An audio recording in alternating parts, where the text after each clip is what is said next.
मैं मां हूं, धरती मां। पांव तले कुचली जाए तो चींटी भी काट लेती है। कोई कब तक अत्याचार सह सकता है? कितना सह सकता है? वही बालक जो गुरु, आचार्य और शास्त्रज्ञ बनकर समाज के लिए एक मूल्यवान पूंजी बन सकते हैं। जब शिक्षा प्राप्त करने से रोके जाते हैं, जब उनके लिए बाधाएं खड़ी की जाती हैं, तो ऐसी डगर पर चल पड़ते हैं जहां पग पग पर हिंसा होती है। सहस्रार्जुन ने ऋषियों के लिए जीना कठिन करके ऐसी परिस्थितियां पैदा कर दी जिनमें अहिंसा और धैर्य के प्रचारकों को भी आत्मरक्षा के लिए शस्त्र उठाना पड़े।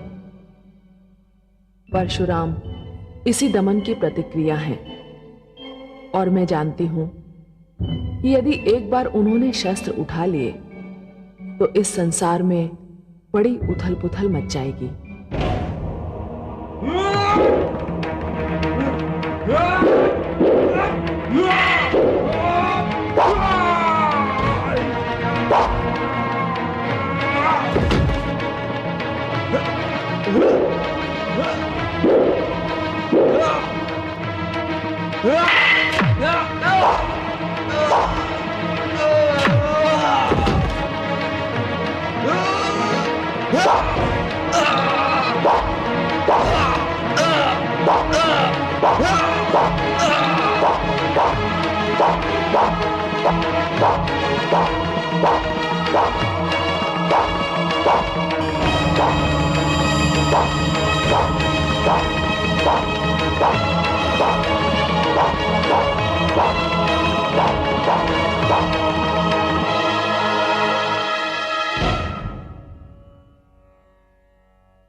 शस्त्र तो अपना कार्य कब का कर चुका वत्स। तुम्हारा बैरी मृत्यु को प्राप्त हो चुका है, परंतु तुम्हारा क्रोध अभी तक शांत नहीं हुआ।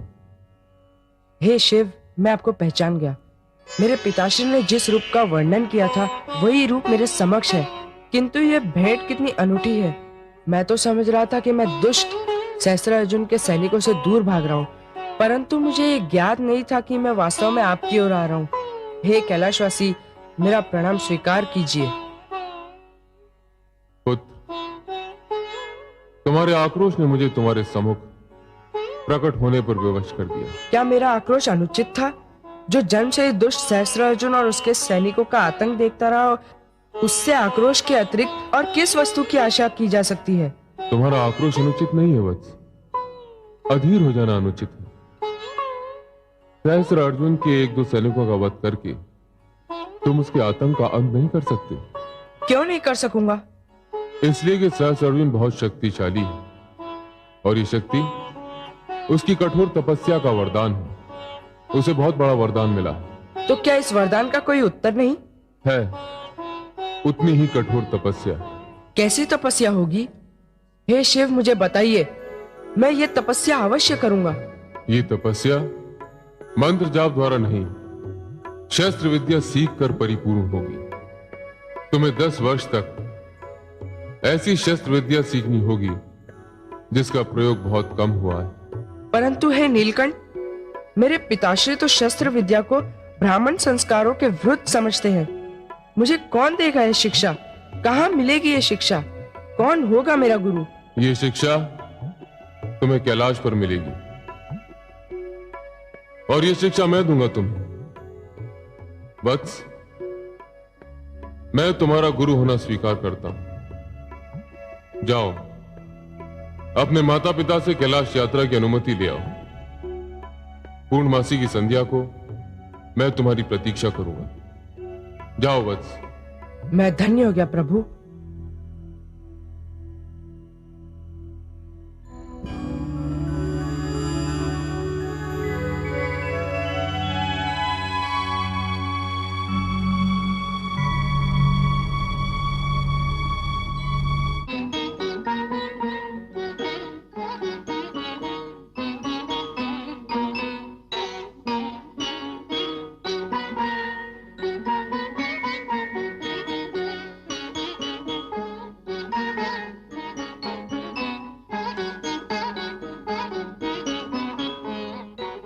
इस अचानक निमंत्रण का कारण समझ में नहीं आया।